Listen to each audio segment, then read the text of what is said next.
இந்த வயசுல ரெஸ்டே இல்லாம 24 ஹவர்ஸ் டியூட்டி பார்க்க என்னால முடியுமான்னார் அவர். ஏன் அப்படி சொன்னார் பார்க்கலாம் வாங்க.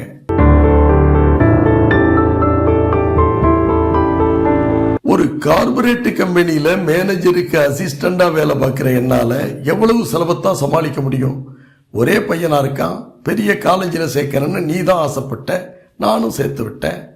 இப்போ நான் வாங்குற சம்பளமும் பத்தாம கிடைச்ச லோன் பூரா போட்டு முடிச்சிட்டேன். ஆனா அவன் 3 வருஷத்துல 4 பேப்பரை கூட கம்ப்ளீட் பண்ண பாடில்லை. மாசம் லேக்ஸ் கணக்கில் செலவு தான் வைக்கிறான்.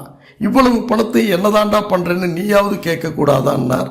அதுக்கு அந்த அம்மா, ஐயா உனக்கு கொஞ்சமாவது அறிவு இருக்கா? ஒன்னாட்டம் பழைய சொத்தை டப்பாவில் கொண்டு போய் தின்னுட்டு படிக்கிற காலமாயுது.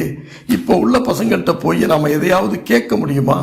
பிள்ளைங்கன்னாலே தலையில் ஹேர் ஜெல்லு, கண்ணில் சுருமா, மூக்கில் ரேபான், காதில் ஸ்டெண்டு, வாயில் லிப்பாமு, கழுத்தில் செயின், கையில் பிரேஸ்லெட்டு, உடம்புல டாட்டு, ஹை ஸ்பீடில் பைக்குன்னு இதுகளை மெயின்டைன் பண்ணவே மந்த்லி 50,000 தேவைப்படாதா என்ன?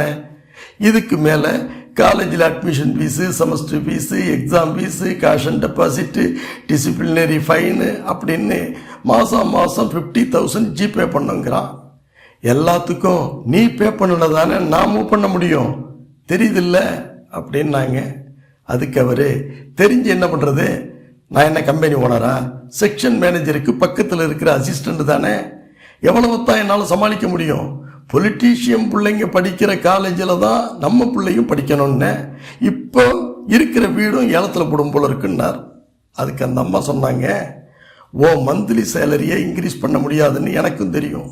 நைட்டில் வந்து சும்மா பெட்டில் படுத்து தூங்குறத அட்லீஸ்ட் ஒரு அப்பார்ட்மெண்ட்டில் செக்யூரிட்டி வேலையாவது பார்க்கலாம்ல அப்படின்னு சொன்னதும் அவர், ஏண்டி இந்த வயசில் ரெஸ்டே இல்லாமல் 24 ஹவர்ஸ் டியூட்டி பார்க்க என்னால் முடியுமா? அவனோட வெட்டி பந்தாவை குறைச்சிக்கிட்டு படித்து பட்டம் வாங்குற வழியை பார்க்க சொல்லுன்னார்.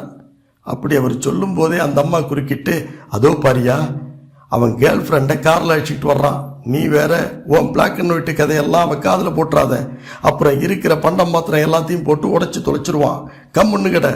அவரும் நமக்கு ஏன் வம்புன்னு மொட்டை மாடியை நோக்கி புறப்பட்டு போக ஆரம்பிச்சிட்டார்.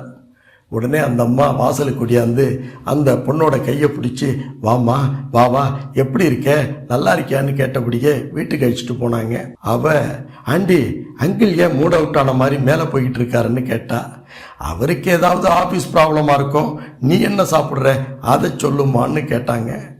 உடனே அதுக்கு இவன் குறுக்கிட்டு, அதெல்லாம் ஒன்றும் வேண்டாமா, அவள் என்ன சாப்பிடுவான்னு எனக்கு தான் தெரியும், அதை நாங்கள் வெளியில் பார்த்துக்கிறேன்னா. அவளும், ஆமாண்டி இப்போ எனக்கு எதுவும் வேணாம், அங்கிள் கிட்ட கொஞ்சம் பர்சனலாக பேசணும்னு சொன்னபடியே அவரை ஃபாலோ பண்ணி இவளும் மாடிக்கு போயிட்டா. பையன் பதறி போயிட்டான். போச்சு, எல்லாம் போச்சு. நேற்று தான் 2 lakhs செலவு பண்ணி காதல் கோட்டையை கட்டினேன், அதை இப்போ இந்த ஆள் சுத்தமாக இடித்து தரமட்டமாக்கிட போறாருன்னு புலம்ப ஆரம்பிச்சிட்டான். அதுக்கு அந்த அம்மா சிரிச்சுக்கிட்ட, நீ ஒன்றும் கவலைப்படாத, அவர் எதுவும் பேச மாட்டாரு, வாய்க்கு பிளாஸ்டர் ஒட்டி தான் அனுப்பியிருக்கேன்னாங்க. ஆனால் மாடிக்கு போன டாடி மகா கில்லாடின்னு பாவம் இந்த லேடிக்கு இன்னும் தெரியலை.